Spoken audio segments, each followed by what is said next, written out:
Hello and welcome to Morning Coffee Light Roast. And I am so happy that you decided to click on the first episode of the Light Roast edition. So what I'm going to try to do is give you an overview of the biography of the person that I chose for today. And then what I'm always going to try to do, no matter if it's a person or an event, I'm going to try to do like a takeaway or lessons learned that I was able to apply to my life or that stood out to me so that then I can share with you.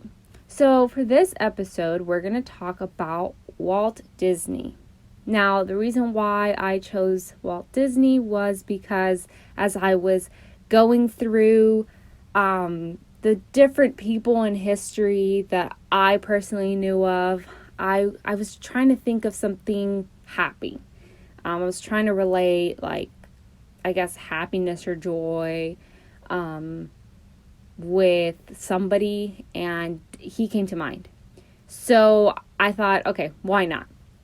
So Walter Elias Walt Disney co-founded Walt Disney Productions with his brother Roy. Walt Disney was born in 1901, and his childhood consisted of him drawing and painting and selling pictures to his friends and family.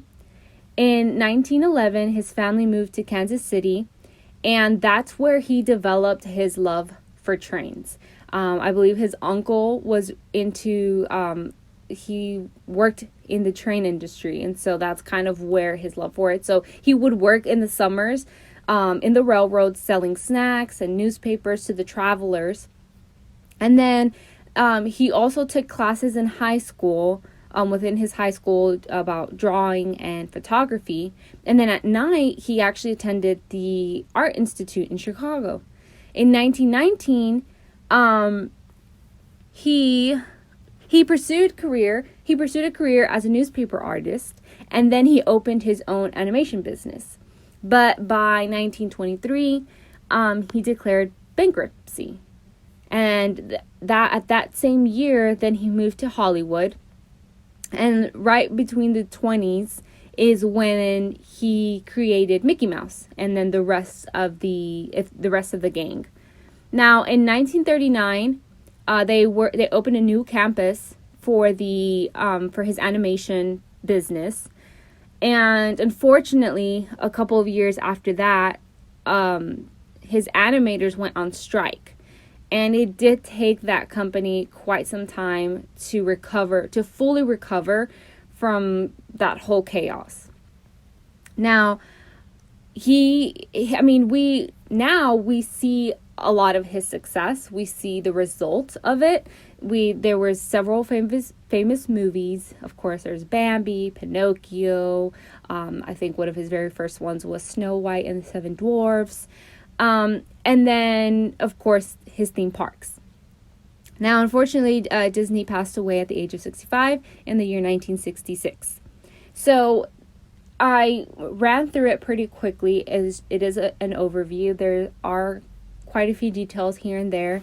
But just looking over this quick glance, there are three things that I wrote down that, to me, I felt is very applicable to us. And so the first one is identify. So what's your passion? What do you enjoy to do? Now, and I'm not saying this in the sense of like, once you discover what your passion is, now that is your career and now you can be successful. No, sometimes identifying what your passion is, maybe as a hobby, as a side gig, as a, as a pastime.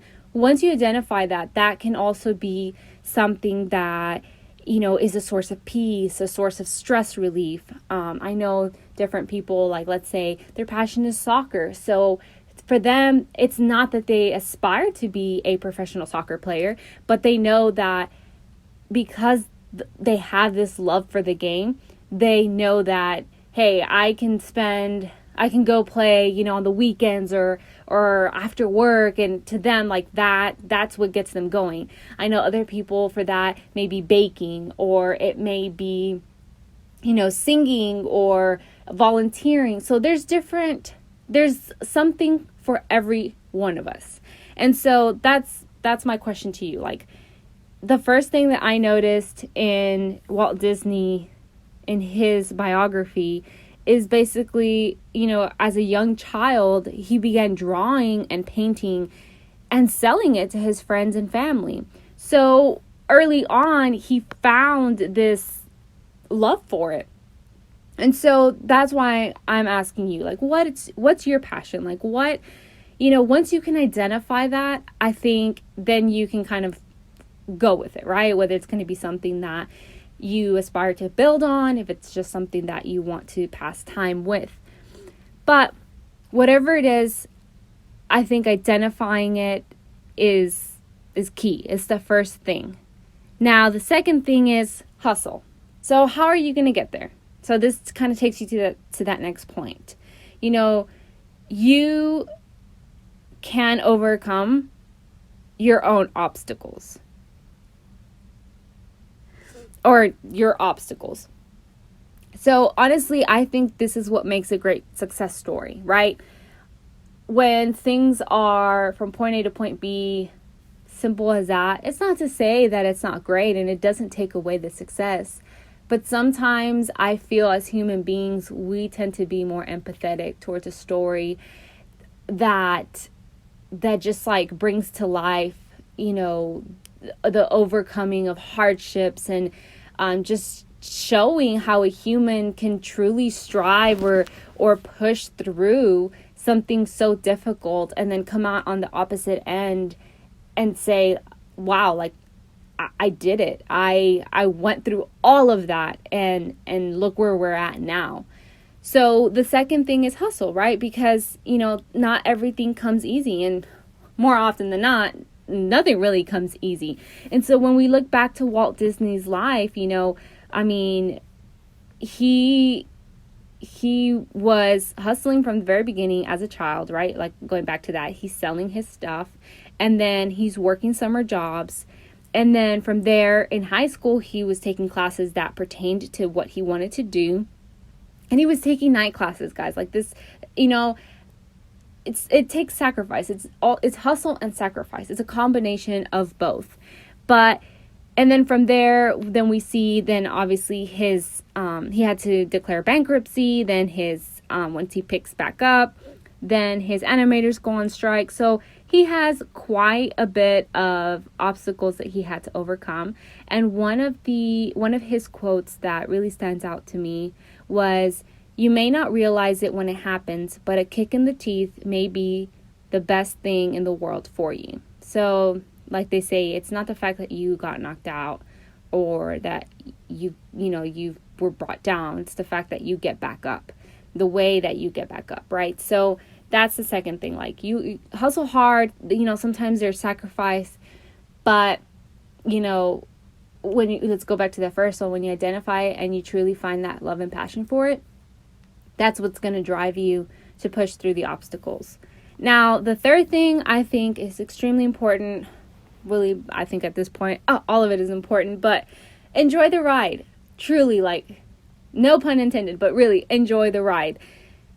Some people might think that 65 is maybe 65 years of life is like, oh, wow, that's really good.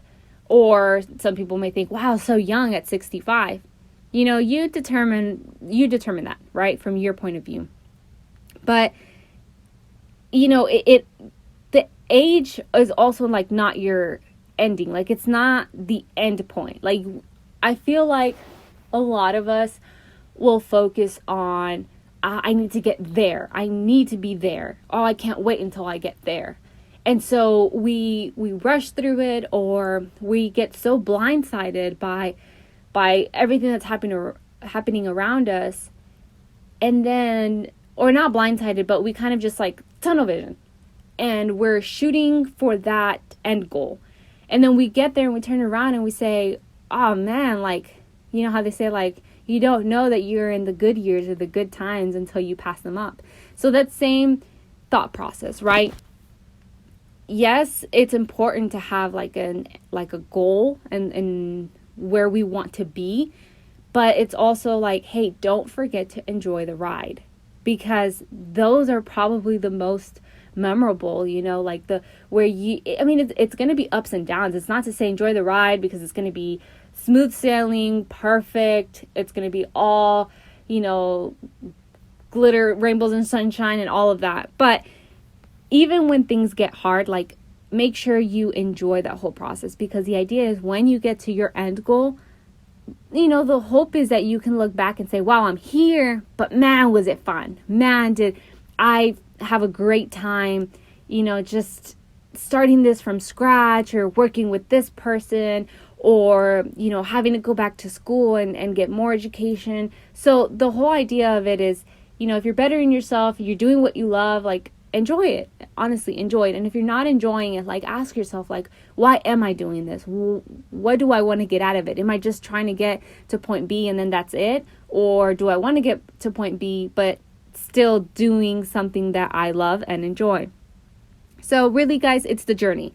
It's not always the end goal. It is the journey. And you just share it with those you love. It's not all about the money either. That's, something that we can always touch on another episode. But this kind of goes with enjoying the ride, right? So make sure that you're surrounded by people who believe in you, or just your loved ones, right? Maybe they're not all gung-ho about what you're doing, but, just make sure that you do bring them along the ride, in the sense of not forgetting them, or still making time for them, right? Again, back to the hustle and sacrifice. Like, maybe some time may be given up, but don't forget, like, about your loved ones, and just carry them along this journey that you're going to be taking. And another quote that stood out from him was, money doesn't excite me, my ideas excite me. And I thought that was amazing, because we know all these movies that came out, or just his characters, the success of the theme parks and all of that. But for a man that's successful to say, it's not the money. It's not. That, for me, just kind of reading that's like, wow, like, that's amazing, because you truly had this passion to make this go big, to share the joy, to spread the joy, to continuously do something that he enjoyed, because his ideas were the ones that sparked that interest, that sparked that passion. And so, again, like, I want to leave you with that too. Like, yes, sometimes, we got to make ends meet, and the money kind of is what gets us going. But don't make it just about the money. Like, don't let that be your only drive. Remember that if we go back to the very beginning, if it's something that you enjoy, something that you love, allow that to be the one that carries you through. Because in the end, you want to feel that sense of, like, wow, like, I feel fulfilled because I had fun. I did it with people I love. And it wasn't even about getting here. It was about how exciting it was to just go through the motions and through the ride and just going up and down. But man, was it fun. So I'll leave you guys with that. I thank you guys for listening in. I hope that this was a pick-me-up, a reminder, or simply just a little, I guess, push of encouragement, if that's what you're looking for, of, okay, I'm going to go for it. I'm all about that. This is what this particular edition of Morning Coffee is about, is to share with you stories of successful people, or just different inspiring stories, and then persuading or encouraging you guys to maybe go through with something that you've been holding on to, you haven't been sure. Like, don't let fear stop you. I would much rather, each and one of you to try something, fail at it, and then be able to come back and say, well, I tried. I did try. Because at the very least, you owe yourself that. Morning Coffee fans, you owe yourself that to yourself, to at least try. Doesn't matter the outcome. Just give it a try. And with that, I say goodbye.